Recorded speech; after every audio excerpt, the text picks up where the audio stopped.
हाँ, तो जैसे कि मैं बता रहा था कि ये जो स्टेज होता है ये कुछ घंटों तक चलते रहता है, और इसमें जो एमनियन होता है, एमनियन पता है क्या होता है? अभी हमने थोड़ी देर पहले देखा था, ठीक है, कि आपके फिटस के ऊपर में हाँ जो सर। एक्स्ट्रा एम्ब्रियोनिक मेम्ब्रेन होता है, that is called as an amnion, ठीक है। तो वो एमनियन या एमनियोटिक जो सैक होता है, ठीक है, वो क्या हो जाता है? रप्चर हो जाता है, ठीक है। तो it involve the rupturing of the amniotic sac, amniotic sac,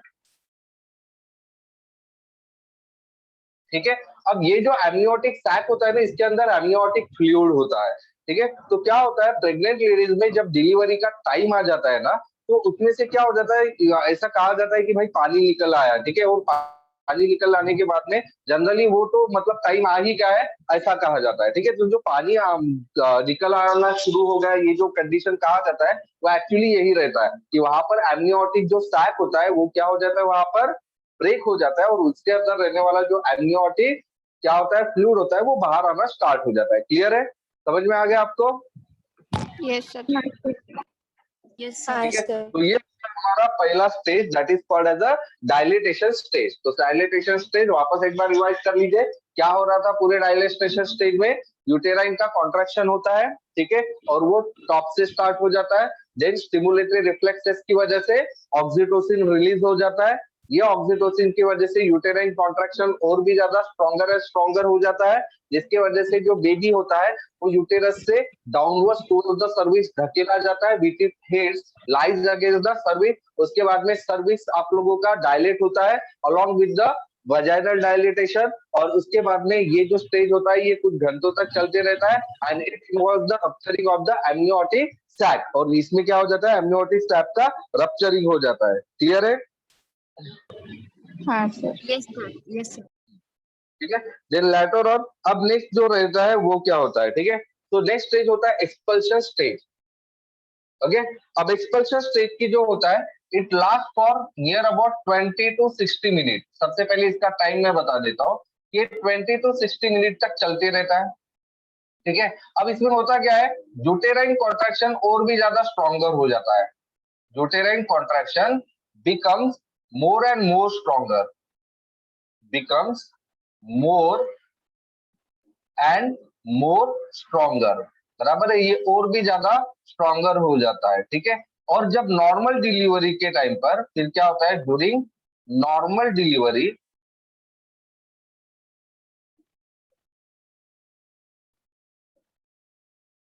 ठीक है, जो बेबी होगा वो क्या हो जाएगा, एक्सपल्ड हो जाएगा। एक्सपल्ड मतलब बाहर निकलना, ठीक है, एक्सपल्ड फ्रॉम सर्विक्स एंड वजाइना, ठीक है। तो सर्विस एंड वजाना से वो क्या हो जाता है, बाहर निकल आता है। तो ये स्टेज को हम कहते हैं एक्सपल्शन स्टेज। समझ में आ रहा है? एक्सपल्शन स्टेज में क्या हो जाता है कि नॉर्मल अगर डिलीवरी रहती है तो जो बेबी रहेगा ये सर्विस और वजाना से बाहर आ जाएगा। क्लियर है? और अगर आप लोगों को पता है, एक होता है कौन सी डिलीवरी, नॉर्मल डिलीवरी, और एक होता है कौन सा डिलीवरी, सीजर। सीजर, बराबर है। सीजर। सीजर का मतलब क्या होता है, सीजर का मतलब क्या हो जाता है, एक स्मॉल कट यहाँ पर यूटेरस के साइड में दिया जाता है, upper side of the uterus, वहां स्मॉल कट किया जाता है, ऑपरेशन होता है, वो स्मॉल कट किया जाता है, और जो बच्चा है वो वहां से निकाला जाता है। क्लियर है? और वो जो सर्जिकल प्रोसेस होता है उसको कहा जाता है सीजर। क्लियर? Yes sir. ठीक है। डन। तो ये होता है एक्सपल्शन स्टेज। अब एक्सपल्शन स्टेज के बाद में जब बेबी बाहर निकलता है तो बेबी का जो अम्बिलिकल कॉर्ड होता है ना, उसको पहले टाई किया जाता है, उसको आपको पता होगा एक चिमटी की तरह रहता है, वो बांधा जाता है, और उसके बाद में उसको जो बेबी का नेवल मतलब जो बेबी का चला, हम क्या बोलते हैं, नाभि जो होती है ना बच्चे की, उस नाभि की तरफ उसको काटा जाता है। क्लियर है? डन। तो वो चीज की जाती है, क्या किया जाता है कि अम्बिलिकल जो कॉर्ड होता है, अम्बिलिकल कॉर्ड पहले तो उसको बांधा जाता है, and cut near the end cut near the ठीक है, बेबीज नेवल, ठीक है। तो बेबीज नेवल, नेवल मतलब नाभि जो होती है, नाभि हम जिसको बोलते हैं ना, ठीक है। डन। तर त्या नाभी पाशी त्याला काय केलं जातं, कापलं जातं, गेट इट, डन, कट किया जाता है। So that process is called as that particularly thing is happening during the expulsion stage. समझ में आ गया? समझ में आ गया एक्सपल्शन स्टेज? ओके, अब हम चलते हैं थर्ड स्टेज पर। थर्ड स्टेज का नाम होता है आफ्टर बर्थ। ओके, तो आफ्टर बर्थ में क्या होता है, पर्टिकुलरली ये जो स्टेज होता है, ये स्टेज आप लोगों का 10 to 45 मिनट्स तक चलते रहता है। ठीक है, it last for 10 to 45 minutes, ये 10 to 45 मिनट तक चलते रहता है पहला। ठीक है, अब इस पर्टिकुलरली प्रोसेस में क्या हो जाता है कि बच्चे के डिलीवरी के बाद में जो प्लेसेंटा होता है, ठीक है, कौन सा, मैटरनल प्लेसेंटा, ठीक है, इधर right, along with the other particularly thing, ठीक है, ये सारी की सारी चीजें क्या हो जाती है, मदर से, यूटेरस से, सॉरी, मदर से बाहर निकल जाती है। ठीक है, इधर तो ये जो प्रोसेस ऑफ रिमूवल होता है, मतलब सेपरेशन, ठीक है, किस चीज का separation, maternal placenta. Okay, so it involves, के अंदर क्या होता है, separation of placenta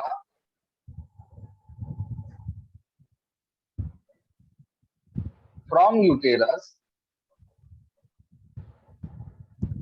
due to the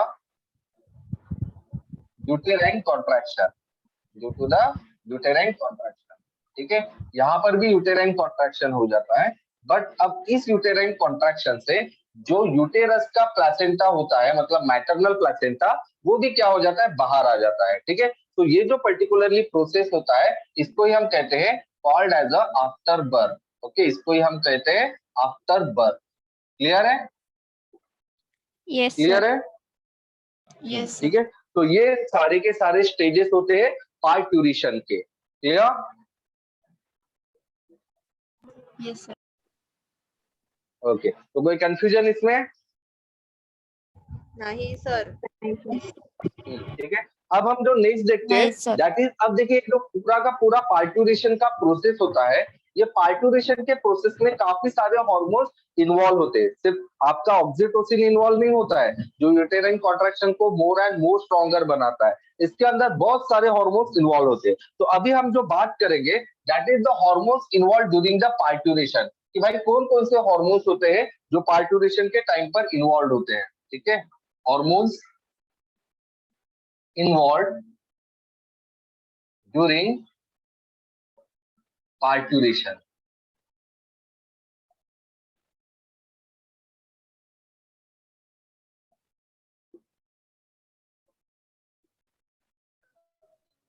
ठीक है, तो कौन कौन से हार्मोन्स होते हैं जो पार्ट्यूरेशन के टाइम पर क्या होते हैं, इन्वॉल्व होते हैं। ठीक है, सो जनरली यहाँ पर ध्यान दीजिए, यहाँ पर काफी सारे, जैसे कि मैंने कहा हुआ है, यहाँ पर काफी सारे आप लोगों के हार्मोन्स क्या होते हैं, इन्वॉल्व होते हैं। ठीक है, तो सबसे पहला जो आप लोगों का क्या होता है, हार्मोनल जो चेंज होता है, वो होता है ratio of oestrogen and progesterone का चेंज होना। अब ये कैसे चेंज होता है, देखिए, complete development of foetus. Okay, foetus का कंप्लीट डेवलपमेंट या फिर completely develop foetus as well as placenta. ठीक है, ये जब दोनों के दोनों कंप्लीटली डेवलप हो जाते हैं,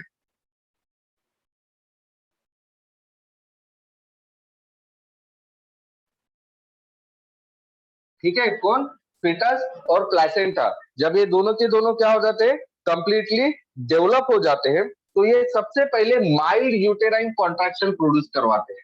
it produce the mild uterine contraction, मतलब यूटेराइन का कॉन्ट्रैक्शन करवाते हैं, लेकिन वो स्ट्रॉन्गर नहीं होता है, वो काफी ज्यादा माइल्ड होता है। ठीक है, अब इस माइल्ड यूटेराइन कॉन्ट्रैक्शन की वजह से, जैसे कि मैंने पहले ही कहा था, कि एस्ट्रोजन और प्रोजेस्टेरॉन का जो रेशो रहता है वो बढ़ जाता है। ठीक है, तो अल्टीमेटली इसके वजह से क्या हो जाता है, इंक्रीज इन द एस्ट्रोजन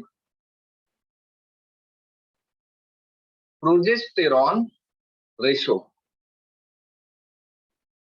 ठीक है, तो यहाँ पर एस्ट्रोजन और प्रोजेस्टेरॉन का रेशो क्या हो जाता है, बढ़ जाता है, किसकी वजह से, माइल्ड यूटेराइन कॉन्ट्रैक्शन की वजह से। और ये माइल्ड यूटेराइन कॉन्ट्रैक्शन किसकी वजह से तैयार होता है, क्योंकि प्लेसेंटा और फीटस ये कैसा हो गया है, कंप्लीटली डेवलप हो जाता है। समझ में आ गया?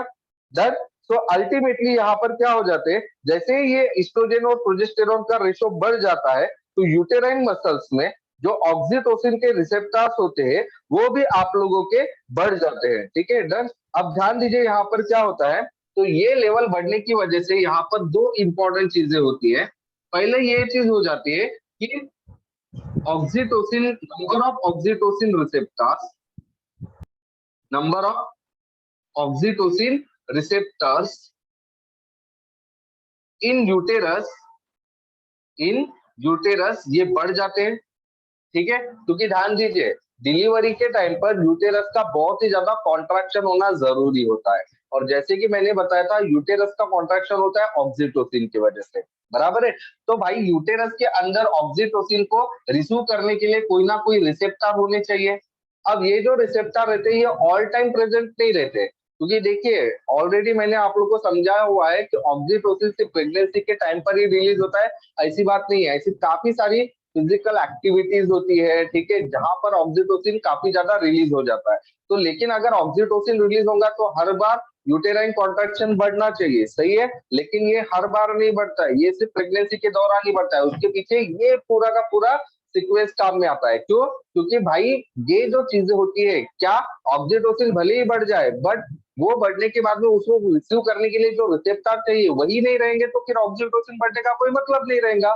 और ये ऑक्सीटोसिन को रिसीव करने वाले जो रिसेप्टर्स होते हैं ये तभी बढ़ते हैं जब एस्ट्रोजन और प्रोजेस्टेरॉन का रेशो बढ़ता है, और ये रेशो तभी बढ़ता है जब आपका फीटस या प्लेसेंटा कंप्लीटली डेवलप होता है। इसीलिए ऑक्सीटोसिन ऑल टाइम रिलीज होने के बावजूद, ठीक है, ऑल टाइम यूटेराइन कॉन्ट्रैक्शन बहुत ज्यादा नहीं होता है। समझ में आ गया मैंने क्या कहा आपको? यस हाँ सर। सर। समझ में आ गया क्या?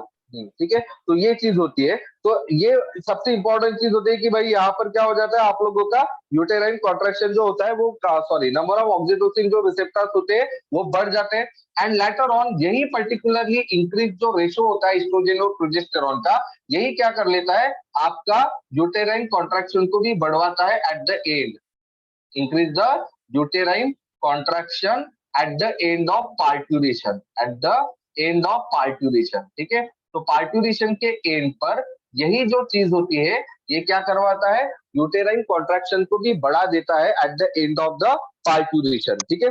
अब यहाँ पर एक और बहुत ही इंपॉर्टेंट चीज होती है, ठीक है। अब वो चीज इंपॉर्टेंट क्या होती है कि यहाँ पर देखिए, यहाँ पर आप लोगों ने नंबर ऑफ ऑक्सीटोसिन रिसेप्टर्स को बढ़वा दिया, बट ऑक्सीटोसिन अभी तक रिलीज नहीं हुआ है, और ऑक्सीटोसिन ही मेन काम होता है जो यूटेराइन कॉन्ट्रैक्शन को बढ़ाता है, स्ट्रॉन्गर और स्ट्रॉन्गर करवाता है, बराबर है, डन। तो ऑक्सीटोसिन अब रिलीज नहीं हुआ है, तो ये कब रिलीज होता है? तो ध्यान दीजिए ये जो कंप्लीटली डेवलप फीटस होता है, यहाँ पर ये लिख लेता हूँ वर्ड, नहीं तो आप लोग वही भूल जाओ, completely develop foetus and placenta. तो ध्यान दीजिए क्या होता है, तो ये जो कंप्लीटली डेवलप फीटस होता है, ठीक है, अब ये क्या करेगा, ये अभी रिलीज करेगा दो हार्मोन्स, ये अभी दो हार्मोन्स रिलीज करेगा। एक होता है एड्रिन एसीटीएच, ओके, एसीटीएच का लॉन्ग फॉर्म होता है adrenocorticotropic hormone, ACTH, okay. तो ये एक हार्मोन होता है, ये रिलीज होता है फ्रॉम पिट्यूटरी ग्लैंड, ये पिट्यूटरी ग्लैंड से सिक्रेट होता है, ठीक है, डन। ये हार्मोन वो रिलीज करवा देता है, और उसके साथ साथ में आप लोगों का कॉर्टिकोस्टेरॉइड, ये एक और हार्मोन रिलीज करवाता है, कॉर्टिकोस्टेरॉइड, और ये रिलीज होता है एड्रिनल ग्लैंड से। ये कहां से रिलीज होता है? एड्रिनल ग्लैंड से, ठीक है। तो ये जो दोनों हो गए, दोनों हार्मोन्स रहते हैं, ये दोनों हार्मोन्स फिर क्या करवाते हैं, रिलीज इज द ऑक्सीटोसिन, ठीक है, mother's pituitary gland, posterior pituitary gland से क्या करवाते हैं वो आपका ऑक्सीटोसिन को रिलीज करवाते हैं, ठीक है। और एक बार ये ऑक्सीटोसिन रिलीज हो जाएगा तो ये क्या हो जाएगा, it causes the vigorous contraction of uterus. समझ में आ गया? समझ में आ गया क्या? ठीक है, तो इस तरह से पूरा का पूरा आप लोगों का हार्मोन क्या होता है, इन्वॉल्व होता है during the process of the parturition, okay. तो ध्यान दीजिए किस तरह से होता है। तो सबसे पहले ये चीज होती है कि जब प्लासेंटा और फीटस कंप्लीटली डेवलप हो जाता है तब वो सबसे पहले एक माइल्ड यूटेराइन कॉन्ट्रैक्शन करवाता है, ये माइल्ड यूटेराइन कॉन्ट्रैक्शन की वजह से ही फिर आपके बॉडी को पता लगता है कि भाई अब टाइम आ चुका है। तब फिर बॉडी क्या करते हैं, सबसे पहले एस्ट्रोजन और प्रोजेस्टेरॉन का रेशो को बढ़ा देता है। ये रेशो बढ़ने की वजह से दो चीज होती है। पहली चीज ये होती है कि यूटेरस के अंदर जो ऑक्सीटोसिन के रिसेप्टर्स होते हैं उसके नंबर्स बढ़ जाते हैं। और दूसरी चीज ये होती है कि जो एंड ऑफ पार्टुरेशन पर बहुत ही ज्यादा कॉन्ट्रैक्शन चाहिए रहता है, वो यूटेराइन कॉन्ट्रैक्शन को भी बढ़ा देता है। ठीक है, लेटर ऑन ये कंप्लीटली डेवलप फिटस की वजह से क्या हो जाता है, दो हार्मोन्स रिलीज होते हैं। पहला होता है एसीटीएच, मतलब एड्रीनो कॉर्टिकोट्रोपिक हार्मोन, जो उसके पिट्यूटरी ग्लैंड से सिक्रेट होता है। और दूसरा हार्मोन वो सिक्रेट करता है कॉर्टिकोस्टेरॉइड, जो वो फीटस के एड्रीनल ग्लैंड से सिक्रेट होता है। फिर ये दोनों हार्मोन्स की वजह से मदर्स का जो पिट्यूटरी ग्लैंड होता है, उस मदर्स के पिट्यूटरी ग्लैंड से ऑक्सीटोसिन सिक्रेट होता है, जो कि विगरस कॉन्ट्रैक्शन ऑफ यूटेरस करवाता है, जिसकी वजह से पार्टुरेशन या फिर डिलीवरी होती है। क्लियर है? हाँ क्लियर है? तो ये हो गया पूरा का पूरा पार्टुरेशन प्रोसेस, समझ में आ गया? हाँ सर। ओके, ठीक है। तो चलिए अभी नेक्स्ट टॉपिक पर देखते हैं। तो नेक्स्ट जो टॉपिक है हमारा वो है लैक्टेशन।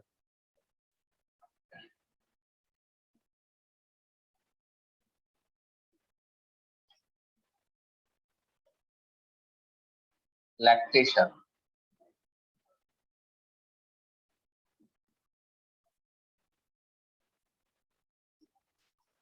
ठीक है। तो लैक्टेशन क्या होता है? लैक्टेशन क्या होता है? Ultimately the process by which the mammary gland of the female start producing the milk at the end of the pregnancy. Okay, so इसका सबसे पहला पॉइंट जो है इसकी डेफिनेशन, और डेफिनेशन क्या है? The process of formation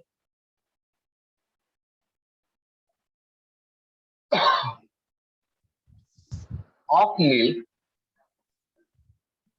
from mammary gland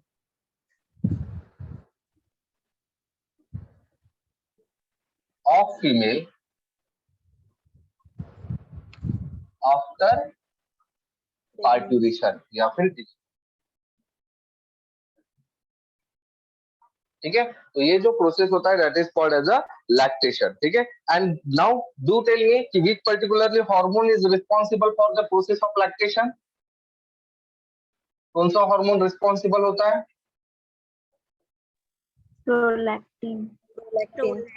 prolactin, okay. तो hormone responsible for the lactation is prolactin और लैक्टोजेनिक हार्मोन, ठीक है, या लैक्टोट्रोपिक हार्मोन या एलटीएच, ओके, लैक्टोट्रोपिक हार्मोन, ठीक है। बताओ ये हार्मोन कहां से सिक्रेट होता है? कहां से सिक्रेट होता है?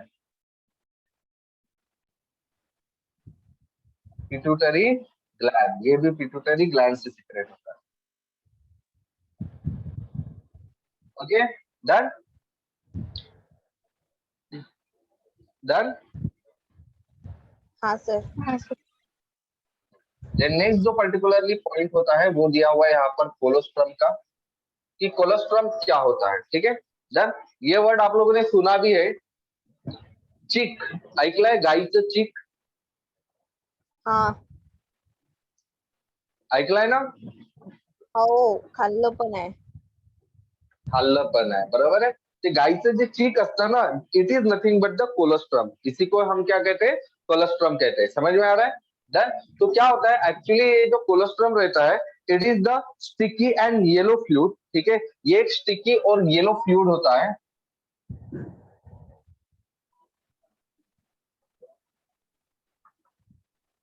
सिक्रेटेड फ्रॉम मैमरी ग्लैंड, जो मैमरी ग्लैंड से सिक्रेट होता है immediately after the delivery, immediately after delivery, delivery के तुरंत बाद में, ठीक है। क्या होता है यहाँ पर, जो मेमोरी ग्लैंड होता है उसमें से एक स्टिकी और येलो कलर का फ्लूइड निकलता है, ठीक है, that is called as a colostrum, ठीक है, ये होता है कॉलोस्ट्रम, ठीक है। तो ये जो कॉलोस्ट्रम होता है ये काफी ज्यादा रिच होता है into the proteins, lactose and सबसे इंपॉर्टेंट मदर एंटीबॉडीज। ओके, तो इट इज हाईली रिच, ये काफी ज्यादा रिच होता है, highly rich in protein, proteins काफी ज्यादा होता है इसके अंदर।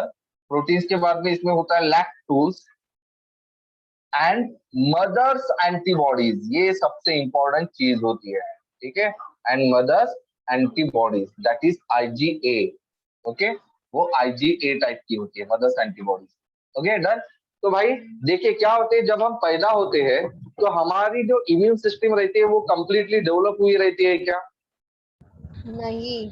कंप्लीटली डेवलप हुई रहती है क्या? नहीं रहती है, बराबर है। तो वैसे टाइप पर ये क्या, जो मदद से एंटीबॉडीज हम लोग को मिलती है ये हम लोग को हेल्प करती है, ठीक है, to fight against the diseases, बराबर है। ये हमको हेल्प करती है किसके लिए? To fight against the diseases, done. तो ये जो पर्टिकुलरली कोलेस्ट्रॉल होता है it is very low in fats, ठीक है, इसमें बिल्कुल भी फैट नहीं होता है, it is very low in fats, इसमें फैट्स नहीं होती है, ठीक है। तो और मदर्स एंटीबॉडीज का मेन काम क्या होता है? मदर्स एंटीबॉडीज हेल्प्स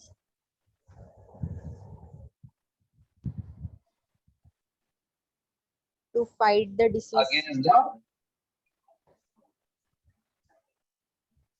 डिसीजेस, ठीक है, डन। और ये जो पर्टिकुलरली मदर्स एंटीबॉडीज जो हमको रेडीमेड मिलती है इसको हम कहते हैं passive immunity, it is the type of the passive immunity, क्योंकि यहाँ पर एंटीबॉडीज हम खुद डेवलप कर रहे हैं क्या? नहीं, हमको ये मदद से मिल रहे हैं, बराबर है। अच्छा, ये एंटीबॉडीज कैसे मिल रहे हैं? पैसिवली हमको जो मिल रहे हैं ये नेचुरली मिल रहे हैं या फिर और कैसी तरीके से? नेचुरली। हाँ, तो इसको कहा जाता है natural passive immunity, okay. Passive immunity के भी दो टाइप होते हैं, एक नेचुरल और एक आर्टिफिशियल। तो नेचुरल पैसिव इम्यूनिटी का एग्जांपल ये है कि भाई मदर से हमको एंटीबॉडीज मिल जाते हैं, ठीक है, बाय बर्थ। और दूसरा तरीका कौन सा होता है? होता है आर्टिफिशियल, ओके। जैसे अभी कोरोना का वैक्सीन ले लिया, वैसे कोरोना के वैक्सीन में एंटीबॉडीज नहीं है, बट काफी सारे क्या होते हैं इंजेक्शन, एंटीबॉडीज के इंजेक्शन। जैसे हम लोगों ने देखा था RH फैक्टर पढ़ते टाइम हम लोगों ने पढ़ा था, लेकिन वो एंटीबॉडीज का इंजेक्शन दिया जाता है, बताया था ना, RH एंटीजन का इंजेक्शन दिया जाता है। हाँ हाँ, तो वो एंटीजन का या एंटीबॉडीज का जो भी इंजेक्शन होता है वो जब हम लेंगे तब हम उसको आर्टिफिशियल कह देंगे। समझ में आ रहा है? हाँ सर। हाँ सर। Okay, Yes. तो यहाँ पर हम लोग खत्म कर लेते हैं, ठीक है। तो इसके साथ साथ जो भी फिजियोलॉजी थी, ठीक है, आपके रिप्रोडक्शन सिस्टम के साथ साथ में वो सारी खत्म हो जाती है। अभी हम लोग को जो नेक्स्ट टॉपिक पढ़ने हैं वो दो मेन टॉपिक है, एक रिप्रोडक्टिव हेल्थ और दूसरा है आप लोगों का रिप्रोडक्टिव उसको इनफर्टिलिटी, बराबर है, डन, या फिर इन विट्रो फर्टिलाइजेशन प्रोसेस उसको कहा जाता है, ठीक है। तो ये दो टॉपिक और बचे हुए, अभी भी चैप्टर खत्म नहीं हुआ है, बहुत टाइम लगेगा इस चैप्टर को, समझे ना? सर लेकिन मेन जो पार्ट है, मेन जो पार्ट है एग्जाम में पूछे जाने वाले वो पार्ट आज खत्म हो जाते हैं, ठीक है। सर हाँ, वो छोटे बच्चों को वैक्सीनेशन करते वो हेल्थ के लिए रहता क्या? मतलब इम्यूनिटी। काय के लिए रहता?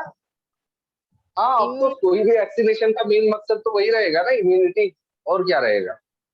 वैक्सीनेशन का काम ही वही रहता है, इम्यूनिटी बढ़ाना।